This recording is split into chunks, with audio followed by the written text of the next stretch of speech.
الحمد لله نحمده ونستعينه ونستغفره ونؤمن به ونتوكل عليه. أما بعد فأعوذ بالله من الشيطان الرجيم. بسم الله الرحمن الرحيم. ولا تقولوا لمن يقتل في سبيل الله أموات بل أحياء ولكن لا تشعرون. وقال النبي صلى الله عليه وسلم إن ابني هذا سيد ولعل الله أن يصلح بين فئتين عظيمتين من المسلمين. وقال النبي صلى الله عليه وسلم سيدا شباب أهل الجنة الحسن والحسين. رواه الترمذي. وقال النبي صلى الله عليه وسلم اللهم إني أحبهما فأحبهم وأحبهم أن يحبهما. وقال النبي صلى الله عليه وسلم هما ريحانتاي من الجنة. وقال النبي صلى الله عليه وسلم حسين مني وأنا من الحسين كما قال عليه الصلاة والسلام. نہایت ہی واجب الاحترام دوستو، آج کی مجلس میں فضائل و مناقب حسنین کریمین اور اہل بیت پر چند معروضات پیش کرنے کی کوشش کروں گا۔ جیسا کہ آپ حضرات کو معلوم ہے کہ محرم الحرام اسلامی سال کا پہلا مہینہ ہے۔ اس ماہ میں آپ کو پتہ ہے لفظ حرام، اس کے نام میں حرام کا لفظ آتا ہے۔ حرام جیسے مسجد الحرام ہے، حرم ہے، تو مطلب ہے اس کا مقدس، پاکیزہ، اس لیے اس مہینے کو محرم الحرام کہا جاتا ہے۔ اس مہینے کی دو حیثیتیں ہیں، ایک حیثیت اسلام سے قبل ہے اور ایک حیثیت بعد اسلام ہے۔ اسلام سے پہلے اس کی جو حیثیت ہے وہ یہ ہے کہ اس کا تعلق ان 4 مہینوں سے ہے جن کو اشہر حرم یعنی مقدس مہینے کہا جاتا ہے۔ جو مقدس ماہ مبارک ہیں، مقدس مہینے، ان میں سے ایک مقدس مہینہ محرم الحرام بھی ہے۔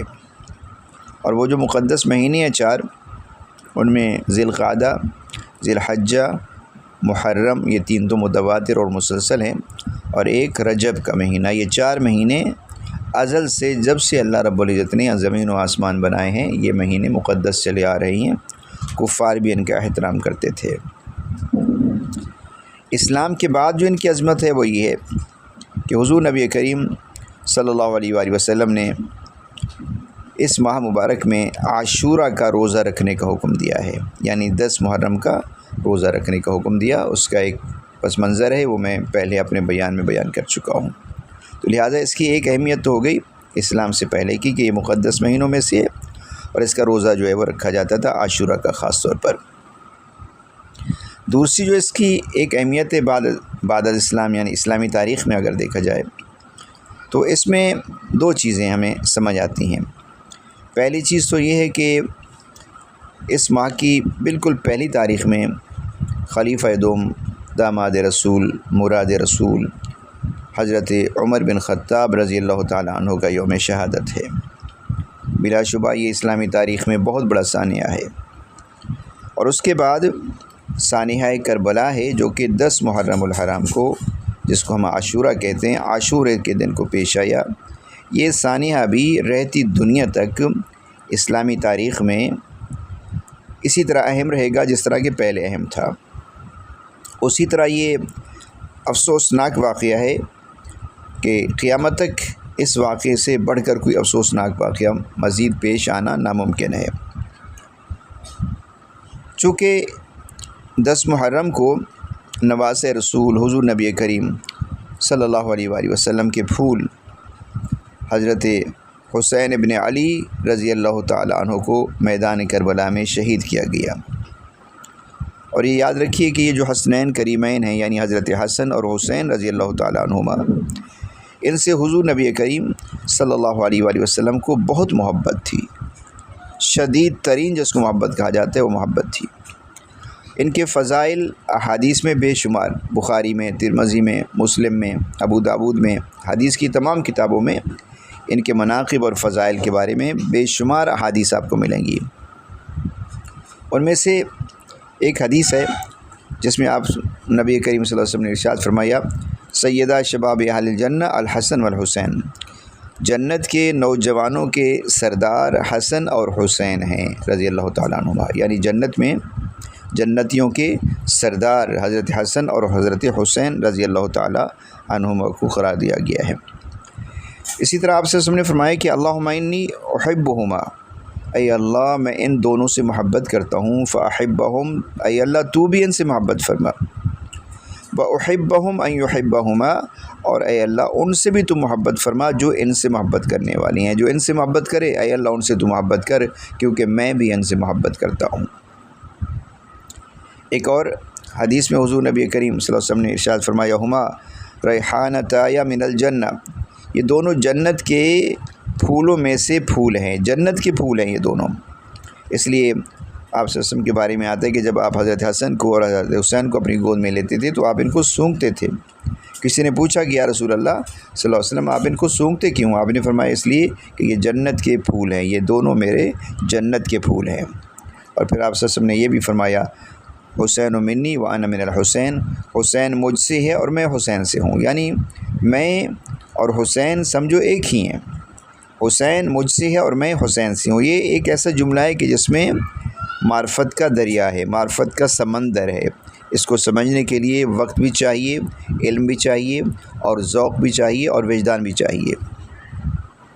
اسی طرح محدثین نے لکھا ہے کہ جب قرآن مجید کی آیت نازل ہوئی انما یرید اللہ لیذھب عنکم الرجس اہل البیت ویطہرکم تطہیرا، سورہ احزاب کی آیت ہے، اس کو آیت تطہیر بھی کہا جاتا ہے۔ جب یہ آیت نازل ہوئی تو حضور نبی حضرت عائشہ صدیقہ رضی اللہ تعالیٰ عنہ فرماتی ہیں کہ حضور نبی کریم صلی اللہ علیہ وسلم میرے گھر میں موجود تھے، حجرے میں موجود تھے، تو آپ نے ایک چادر اوڑھی ہوئی تھی، ایسی چادر تھی جو کہ دھاری دار چادر تھی، آپ نے چادر اوڑھی ہوئی تھی۔ حضرت حسن آئے تو آپ نے ان کو اپنی چادر میں لے لیا، حضرت حسین رضی اللہ تعالیٰ عنہ آئے ان کو بھی آپ نے اپنی چادر میں لے لیا، حضرت فاطمہ آئیں رضی اللہ تعالیٰ عنہ ان کو بھی اپنی چادر میں لے لیا، حضرت علی رضی اللہ تعالیٰ عنہ آئے تو آپ نے ان کو بھی اپنی چادر میں لے لیا، اور پھر آپ نے فرمایا اللہم ہؤلاء اہلی، اے پروردگار یہ میرے اہل ہیں، یہ میرے اہل بیت ہیں، یہ میرے اہل ہیں، ان کو ہر قسم کی نجاست سے اے اللہ پاک فرما دے۔ اور پھر آپ نے یہی آیت پڑھی انما یرید اللہ لیذھب عنکم الرجس اہل البیت، اللہ یہی چاہتا ہے کہ اہل بیت سے ہر قسم کی ناپاکی کو دور فرما دے، ویطہرکم تطہیرا، اور وہ تمہیں انتہائی پاک صاف اور مطہر بنا دے۔ تطہیر کا مطلب ہے انتہائی ہر قسم کی شائبے سے، ہر قسم کی گندگی سے، ہر قسم کے نقص سے، ہر قسم کے عیب سے اللہ آپ کو پاک کر دے، تو لہٰذا اللہ پاک نے ان کو پاک بھی کر دیا۔ یہ بھی یاد رکھیے کہ جب اہل بیت کا لفظ آتا ہے تو اس سے مراد جو اولاد لی جاتی ہے یا جو حضرات لیے جاتے ہیں ان میں حضرت علی رضی اللہ تعالیٰ عنہ کی اولاد، حضرت جعفر رضی اللہ تعالیٰ عنہ کی اولاد، حضرت عقیل رضی اللہ تعالیٰ عنہ کی اولاد، یہ سب اہل بیت میں شامل ہیں۔ ہاں، اور ان کو اہل بیت اس معنی میں کہا جاتا ہے کہ ان پر صدقہ حرام ہے، یعنی ان کو صدقہ نہیں دیا جا سکتا، زکوٰۃ ان پر حرام ہے، زکوٰۃ ان کو نہیں دی جا سکتی، اس لیے کہ یہ اہل بیت میں سے ہیں۔ باقی اہل بیت میں حضور نبی کریم صلی اللہ علیہ وسلم کے اہل ازواج مطہرات بھی شامل ہیں، آپ کے باقی نواسے بھی شامل ہیں، آپ کے نواسیاں بھی شامل ہیں، آپ کے داماد بھی شامل ہیں، تمام کے تمام اہل بیت میں آتے ہیں۔ اہل بیت کا جو محبت ہے، یا حضرت حسن اور حضرت حسین کی جو محبت ہے رضی اللہ تعالیٰ عنہ، صحابہ کرام ان سے بے انتہا محبت کرتے تھے۔ ایک روایت میں آتا ہے کہ ایک دفعہ حضرت ابو بکر رضی اللہ تعالیٰ عنہ اور سیدنا حضرت علی رضی اللہ تعالیٰ عنہ نماز عصر پڑھ کر باہر نکلے تو بچے کھیل رہے تھے، اور ان بچوں کے اندر حضرت حسن بھی تھے، تو حضرت ابو بکر رضی اللہ تعالیٰ عنہ نے آگے بڑھ کر ان کو اٹھا لیا، اپنی گود میں لے لیا، اور پھر کہنے لگے کہ یہ اے حسن تو بالکل حضور نبی کریم صلی اللہ علیہ وسلم اپنے نانا کے مشابہ ہے، اور پھر حضرت علی کی طرف دے کر کہنے لگے کہ تو علی سے بالکل نہیں ملتا، تو حضرت علی رضی اللہ تعالیٰ عنہ مسکرا دیے، اور آپ نے فرمایا کہ واقعی یہ اپنے نانا حضور نبی کریم صلی اللہ علیہ وآلہ وسلم سے زیادہ ملتے جلتے ہیں۔ تو اس لیے آل علی ہو، آل عباس ہو، آل جعفر ہو یا آل عقیل ہو، یعنی یہ جو حضرت علی کی اولاد، حضرت عباس رضی اللہ تعالیٰ عنہ کی اولاد، حضرت جعفر طیار کی اولاد، حضرت عقیل کی اولاد، یہ سارے کے سارے اہل بیت میں شامل ہیں، اور یہ وہ سادات ہیں کہ جن کو زکوٰۃ اور صدقہ جو ہے وہ نہیں دیا جا سکتا۔ حضرت حسن، جب ایک روایت میں یہ بھی آتا ہے کہ جب حضرت حسن رضی اللہ تعالیٰ عنہ پیدا ہوئے تو حضور نبی کریم صلی اللہ علیہ وسلم نے ان کا نام حمزہ رکھا، بعض روایات میں آتے ہیں کہ ان کا نام حرب رکھا، اور جب حضرت حسین رضی اللہ تعالیٰ عنہ پیدا ہوئے تو حضرت علی رضی اللہ تعالیٰ عنہ نے ان کا نام جعفر رکھا۔ تو حضور نبی کریم صلی اللہ علیہ وسلم نے فرمایا کہ نہیں، ان کا نام حسن اور حسین ہے، یہ جنت کے نام ہیں، آج تک یہ نام پہلے کسی کے نہیں رکھے گئے، تو لہٰذا آپ نے اپنے نواسوں کا نام حسن اور حسین رکھا۔ آپ صلی اللہ علیہ وسلم جب ممبر پر تشریف فرما ہوتے تھے تو یہ دونوں صاحبزادے یا ان میں سے کوئی ایک آپ کی گود میں آ کر بیٹھ جاتا تھا۔ ایک دفعہ روایت ہے کہ ایک دفعہ آپ صلی اللہ علیہ وسلم نے حضرت حسن کو اپنی گود میں لیا ہوا تھا اور جماعت صحابہ سے بیان فرما رہے تھے، خطاب کر رہے تھے، دین کی تعلیمات ان کو دے رہے تھے۔ کبھی آپ مجمع کی طرف دیکھتے، صحابہ کی طرف دیکھتے، اور کبھی آپ اپنے بیٹے حضرت حسن کی طرف دیکھتے، اور پھر آپ نے دیکھ کر فرمایا ان ابنی ھذا سید، یہ میرا بیٹا سردار ہے، وَلَعَلَّ اللَّهَ أَن يُصْلِحَ بَيْنَ فِئَتَيْنِ عَظِیمَتَيْنِ مِنَ الْمُسْلِمِینَ، اللہ نے چاہا تو یہ مسلمانوں کی دو بڑی جماعتوں کے درمیان، دو بڑے گروہوں کے درمیان صلح کرائے گا۔ بخاری کی یہ روایت ہے، یہ صلح کرائے گا، اور یہ آگے تاریخ بتاتی ہے کہ انہوں نے یہ اپنا کارنامہ سر انجام دیا۔ حضور کی یہ جو خوشخبری تھی، پیشن گوئی تھی، یہ پوری ہوئی ہے۔ یہ اسی طرح حضرت حسن رضی اللہ تعالیٰ، اور یہ پیش گوئی کب پیدا ہوئی؟ جب آپ کو پتہ ہے کہ حضرت علی رضی اللہ تعالیٰ عنہ کی خلافت کے بعد حضرت حسن رضی اللہ تعالیٰ عنہ کے ہاتھ پر لوگوں نے بیعت کی مدینے میں، لیکن یہ کہ حضرت امیر معاویہ رضی اللہ تعالیٰ عنہ انہوں نے اپنی حکومت کا اعلان کر دیا، تو 6 مہینے تک انہوں نے خلافت سنبھالی۔ چونکہ خلفائے راشدین کا جو دور ہے حدیث کے حوالے سے وہ 30 سال ہے، تو ان کے 6 مہینے ملا کر بھی اسی کے اندر شامل کیے جاتے ہیں، ان کو دور خلافت خلفائے راشدین المہدیین کہا جاتا ہے، تو اس میں شامل ہے۔ اس کے بعد یہ دستبردار ہو گئے اور ان سے معاہدہ کر لیا، تو لہٰذا دو مسلمان جماعتوں کے درمیان سب سے زیادہ صلح کرانے والے، بہت بڑی جماعتوں کے درمیان صلح کرانے والے حضرت حسن ابن علی رضی اللہ تعالیٰ عنہ ہیں۔ اور اس کے بعد پھر مدتوں بعد شام کے لوگوں نے، مصر کے لوگوں نے، عراق کے لوگوں نے، مدینہ کے لوگوں نے، تمام عالم اسلام کے لوگوں نے ایک ساتھ حج کیا، اس لیے اس سال کو عام الجماع بھی کہا جاتا ہے، عام الجماعت بھی کہا جاتا ہے۔ تو لہٰذا حضرت حسن رضی اللہ تعالیٰ عنہ اس لیے سردار ہیں اس امت کے، اور یہ سرداری جو ہے انہوں نے اپنی نبھائی اور سرداری کر کے دکھائی۔ حضرت فاطمہ رضی اللہ تعالیٰ عنہ حضور نبی کریم صلی اللہ علیہ وسلم کی وفات سے پہلے آپ کی خدمت میں حاضر ہوئیں اور آ کر کہنے لگی کہ یا رسول اللہ صلی اللہ علیہ وسلم، آپ میرے بیٹوں کو بھی کچھ عنایت فرما دیجیے، وراثت میں سے میرے بیٹوں کو کچھ دیجیے۔ ظاہر ہے کہ نبیوں کی وراثت کوئی مال نہیں ہوتا، دولت نہیں ہوتی، درہم نہیں ہوتے، دینار نہیں ہوتے، کوئی پراپرٹی نہیں ہوتی، جائیداد نہیں ہوتی، ان کی وراثت تو علم ہوتی ہے۔ تو حضور نبی کریم صلی اللہ علیہ وسلم نے فرمایا کہ اے فاطمہ، میں نے سیادت اور ہیبت حسن کو دی ہے، شجاعت اور سخاوت جو ہے وہ حضرت حسین رضی اللہ تعالیٰ عنہ کو دی ہے۔ تو لہٰذا یہ دونوں جو صاحبزادے تھے، دونوں بھائی تھے، دونوں نواز رسول تھے، اللہ نے حضرت حسن کو سیادت بھی دی تھی، ہیبت بھی دی تھی، اور شجاعت تو خیر حضرت حسین ابن علی رضی اللہ تعالیٰ عنہ پر بس ہے، آپ کے بعد تو کوئی اتنا زیادہ شجاع اور بہادر پیدا ہوا ہے نہ ہوگا۔ اسی طرح حضرت حسن اور حضرت حسین سے صحابہ کرام کی محبت کا ایک واقعہ اور بھی مجھے یاد آیا۔ حضرت عمر فاروق رضی اللہ تعالیٰ عنہ نے اپنے دور خلافت میں بدر میں جو صحابہ کرام شامل تھے ان کے لیے آپ نے وظیفے مقرر کیے، 5000 درہم سالانہ وظیفہ مقرر کیا۔ جب آپ نے بدر میں شامل ہونے والے صحابہ کے لیے وظائف مقرر کیے تو آپ نے ان کے ساتھ ساتھ حضرت حسن اور حضرت حسین کے لیے بھی 5000 درہم جو ہے ان کا بھی وظیفہ مقرر کیا۔ حالانکہ حضرت حسن اور حضرت حسین رضی اللہ تعالیٰ عنہ تو جنگ بدر کے وقت پیدا ہی نہیں ہوئے تھے، چونکہ حضرت علی رضی اللہ تعالیٰ عنہ کی جو شادی ہوئی ہے وہ جنگ بدر کے بعد ہی ہوئی ہے، تو شادی بھی ابھی ان کے والد کی نہیں ہوئی تھی، یہ پیدا ہی نہیں ہوئے تھے، لیکن محبت کا یہ عالم ہے کہ جیسے آپ نے بدری صحابہ کے لیے وظیفہ مقرر کیا تھا، اسی مقدار کے اندر اتنی وظیفہ آپ نے حضرت حسن اور حضرت حسین رضی اللہ تعالیٰ عنہما کے لیے بھی مقرر فرمایا تھا۔ اسی طرح ایک اور واقعہ بھی ہے کہ جب حضور نبی کریم صلی اللہ علیہ وسلم کا وصال ہو گیا تو چونکہ آپ کو پتہ ہے کہ حضرت بلال حبشی رضی اللہ تعالیٰ عنہ مؤذن رسول تھے، مسجد نبی کے مؤذن تھے، اذان دیتے تھے۔ آپ کبھی حضرت عائشہ کے حجرے کی چھت پر کھڑے ہو کر، کبھی حضرت حفصہ کے حجرے کی چھت پر کھڑے ہو کر، اور کبھی حضرت فاطمہ الزہرا رضی اللہ تعالیٰ عنہ کے حجرے کی چھت پر کھڑے ہو کر آپ اذان دیتے تھے، اور پھر جب نیچے آتے تو نیزہ لے کر آپ کھڑے ہو جاتے تھے۔ حضور نبی کریم صلی اللہ علیہ وسلم تشریف لاتے تھے تو پھر آپ بھی ان کے ساتھ نماز کے لیے مسجد نبی میں چلے جاتے تھے۔ تو یہ حضرت بلال رضی اللہ تعالیٰ عنہ حضور نبی کریم صلی اللہ علیہ وسلم کے وصال کے بعد مدینہ چھوڑ کر آپ شام چلے گئے تھے، کیونکہ آپ فرماتے تھے کہ وہ منظر میری آنکھوں سے ابھی تک نہیں جاتا۔ اذان تو میں دوں، لیکن اذان کے بعد جب حضور نبی کریم صلی اللہ علیہ وسلم کو نماز کے لیے آتا ہوا نہیں دیکھوں گا تو میں یہ برداشت نہیں کر سکتا۔ تو آپ نے مدینہ چھوڑ دیا تھا، شام چلے گئے تھے۔ کافی عرصے کے بعد انہوں نے خواب میں دیکھا، حضور نبی کریم صلی اللہ علیہ وسلم نے فرمایا کہ اے بلال، کب تک تم دور رہو گے، ہم سے ملنے نہیں آؤ گے؟ تو حضرت بلال رضی اللہ تعالیٰ عنہ نے جب یہ خواب دیکھا تو فوراً وہ شام سے مدینے کے لیے روانہ ہوئے۔ آپ اونٹنی پر سوار ہوئے، مدینے میں تشریف لائے۔ جب آپ مدینے میں آ گئے تو صحابہ کرام کو وہی منظر یاد آ گیا، وہ وقت یاد آ گیا حضور نبی کریم صلی اللہ علیہ وسلم کا۔ تو صحابہ کرام نے حضرت بلال سے کہا کہ آج اسی طرح اذان دے کر سنائیے جس طرح کہ حضور نبی کریم صلی اللہ علیہ وسلم کے دور میں آپ اذان دیا کرتے تھے۔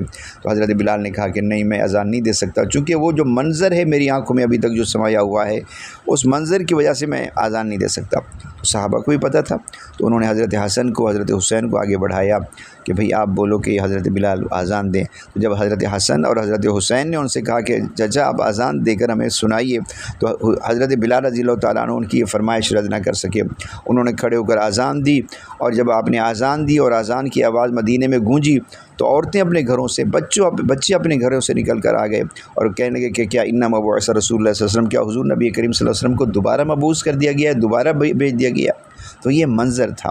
تو صحابہ کی نظر میں ان کا جو مقام ہے وہ بہت بڑا تھا، لہٰذا حضرت بلال رضی اللہ تعالیٰ عنہ نے حضرت حسن اور حضرت حسین رضی اللہ تعالیٰ عنہ کی فرمائش کو نہیں ٹالا۔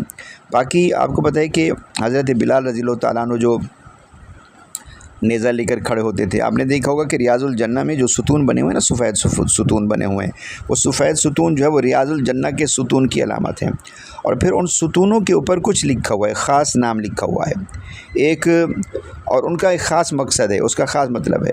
ایک ہے استوانہ عائشہ رضی اللہ تعالیٰ عنہ۔ استوانہ عائشہ وہ ہے جس کے بارے میں حضرت عائشہ نے حضور نبی کریم صلی اللہ علیہ وسلم سے پوچھا تھا کہ یا رسول اللہ صلی اللہ علیہ وسلم ایسی جگہ بتائیے کہ جہاں میں نماز پڑھوں تو میری بخشش ہو جائے۔ تو حضور نبی کریم صلی اللہ علیہ وسلم نے ایک جگہ کی طرف اشارہ کر کے فرمایا کہ یہاں 2 رکعت نفل پڑھو گی تو بخشش ہو جائے گی۔ تو حضرت عائشہ رضی اللہ تعالیٰ عنہ کے نام پر وہیں پر وہ ستون ہے استوانہ عائشہ۔ اسی طرح استوانہ حرس ہے، یعنی صحابہ کرام حضور نبی کریم صلی اللہ علیہ وسلم کی حفاظت کے لیے جہاں کھڑے ہوتے تھے جس جگہ پہ، وہاں پر ایک ستون ہے، اس کو استوانہ حرس کہا جاتا ہے۔ اسی طرح ایک استوانہ سریر بھی ہے، جب آپ صلی اللہ علیہ وسلم رمضان مبارک میں اعتکاف بیٹھتے تھے، بالکل مسجد نبوی کے کنارے پر ہوتے تھے، وہاں آپ کی چارپائی رکھی ہوتی تھی، آپ اپنا سر باہر نکال لیتے تھے، ازواج مطہرات آپ کا سر بھی دھو دیا کرتی تھی۔ وہاں پر جو پلر ہے، جو ستون ہے، اس کو استوانہ سریر کہا جاتا ہے۔ اسی طرح ایک جگہ ہے کہ جہاں آپ وفود سے ملاقات کیا کرتے تھے، تو وہاں پر جو ایک پلر بنا ہوا ہے، ستون بنا ہوا ہے، اس کو استوانہ وفود کہا جاتا ہے۔ ایک جگہ ہے کہ ایک پلر تھا، ایک ستون تھا جس کے ساتھ حضرت ابو لبابہ نے اپنے آپ کو باندھ لیا تھا اور فرمایا تھا کہ جب تک میری توبہ قبول نہیں ہوگی میں یہاں سے نہیں چھوٹوں گا۔ تو وہاں پر جو پلر بنائے اس کو استوانہ ابو لبابہ کہا جاتا ہے۔ تو یہ حضرت حسن اور حضرت حسین رضی اللہ تعالیٰ عنہ سے صحابہ کرام کی عقیدت کا یہ منظر تھا کہ جس کا ہم تصور بھی نہیں کر سکتے۔ اس کی وجہ کیا ہے؟ اس کی 2 وجوہات ہیں۔ پہلی وجہ تو یہ ہے کہ وہ صحابی بھی ہیں، ہماری بھی ان سے محبت ہے، عقیدت ہے۔ اگر کسی مسلمان کے دل میں ان کی محبت عقیدت نہیں ہے تو مسلمان ہی نہیں ہو سکتا۔ کیوں محبت ہے اور عقیدت ہے؟ اس لیے کہ ایک تو وہ صحابی رسول ہے، نمبر 2 وہ جگر گوش ہے بطول صلی اللہ علیہ وآلہ وسلم کی جو بیٹی ہیں، سب سے پیاری، سب سے چہیتی، سب سے چھوٹی بیٹی حضرت فاطمہ الزہرا رضی اللہ تعالیٰ عنہ کے لخت جگر بھی ہیں۔ تو لہٰذا یہ 2 رشتے مسلمانوں کے ان 2 بھائیوں کے ساتھ ایسے ہیں کہ جو رشتے نہ ٹوٹنے والے ہیں نہ ختم ہونے والے ہیں۔ اگر ان رشتوں کے اندر تھوڑی سی بھی دراڑ آ جائے تو پھر ایمان جو ہے وہ انسان کا رخصت ہو جائے گا۔ باقی ان کی نسل میں سے باقی حضرت امام زین العابدین رضی اللہ تعالیٰ عنہ واقعہ کربلا کے بعد زندہ رہے، اور وہ حضرت حسین رضی اللہ تعالیٰ عنہ کی اولاد میں سے تھے، ان کا نام بھی علی تھا، وہ زندہ رہے، اور ان کا جو مقام تھا وہ بھی بڑا عجیب و غریب تھا۔ روایات میں آتا ہے کہ ایک دفعہ جب ہشام بن عبد الملک جو ہے وہ مدینے کا گورنر تھا، تو شام سے ایک قافلہ، ایک وفد آیا ان کے پاس، جب وہ وفد آیا ان کے پاس تو ان کے ساتھ وہ حج کے لیے گئے. جب حج کے لیے گئے تو بیت اللہ میں رش تھا، حجاج کرام کا رش تھا، لوگ جب وہ طواف میں مصروف تھے. اب یہ کھڑے ہوئے ہیں باہر، ان کو جگہ ہی نہیں مل رہی. جو گورنر ہے ہشام وہ بھی کھڑا ہے، اس کے ساتھ جو شام کا وفد ہے وہ بھی کھڑا ہے، حیران ہے کہ ان کو جگہ ہی نہیں مل رہی. اتنی دیر میں دیکھا کہ ایک شخص آیا. جب جیسے ہی وہ حرم کے اندر اس نے قدم رکھا تو جو لوگوں نے جیسے ہی دیکھا دائیں بھائی سب لوگ کھڑے ہوئے، راستہ بنا دیا، جگہ چھوڑ دی تاکہ وہ حجر اسود تک جائیں، بوسہ دیں اور اس کے بعد اپنا طواف شروع کریں. تو وفد نے جب یہ دیکھا تو ہشام سے پوچھا کہ یہ کون ہے؟ تو ہشام باوجود اس کے جانتا تھا کہ یہ حضرت امام زین العابدین ہیں، تو کہنے لگا لا عالم میں نہیں جانتا، اپنی خفت مٹانے کے لیے کہنے لگا لا عالم میں نہیں جانتا. تو وہاں ان کے ساتھ ایک شاعر تھا، مشہور شاعر عربی کا فرزدق، وہ کھڑا تھا. وہ محبت رسول جو اس کے دل میں تھی اس نے اس وقت کہہ سکتے ہیں کہ جوش مارا. تو وہ کہنے لگا اس کو کہ کیا فاطمہ کے بیٹے کو، آخری نبی حضرت محمد مصطفیٰ صلی اللہ علیہ وسلم کے نواسی کو نہیں جانتا؟ یہ امام زین العابدین ہیں، یہ اہل بیت میں سے ہیں، یہ نبوت کے گھرانے کے پھول ہیں، آپ اس کو نہیں جانتے؟ اس سے جو ہے وہ ہشام کی بڑی سبکی ہوئی. تو اس نے کیا کیا، اس نے فرزدق کو قید کرا دیا، جیل میں ڈال دیا. کچھ عرصے کے بعد حضرت امام زین العابدین نے 2000 درہم جو ہے وہ فرزدق کے پاس بھیجے کہ بھئی تمہیں قید کر دیا گیا، یہ میری طرف سے. تو فرزدق نے وہ واپس کر دی اور کہنے لگا کہ اللہ کی قسم ساری زندگی میں نے پیسوں کے لیے شعر و شاعری کی، چونکہ وہ درباری شاعر تھے، پیسوں کے لیے شعر و شاعری کی. یہ پہلی دفعہ میں نے یہ جو اشعار کہے یہ حب رسول میں حضور نبی کریم صلی اللہ علیہ وسلم کے گھرانے کے لیے کہیں، لہٰذا میں یہ پیسے نہیں لوں گا. واپس کر دیے. تو حضرت امام زین العابدین نے پھر دوبارہ پیسے بھیج دیا. آپ نے فرمایا کہ ہم اہل بیت میں سے ہیں، جو چیز ایک دفعہ دے دیتے ہیں دوبارہ نہیں لیتے. تو یہ مقام ہے اہل بیت کا، حسنین کریمین کا، صحابہ کرام کی نگاہ میں. تو لہٰذا ہم سب کو اہل بیت سے جو محبت ہے، جو عقیدت ہے، وہ ہمارے ایمان کا جز ہے، اور اللہ پاک ہمیں اسی پر جو ہے وہ ہمارا خاتمہ کرے، اہل بیت کی محبت اور عقیدت پر. وآخر دعوانا الحمدللہ رب العالمین.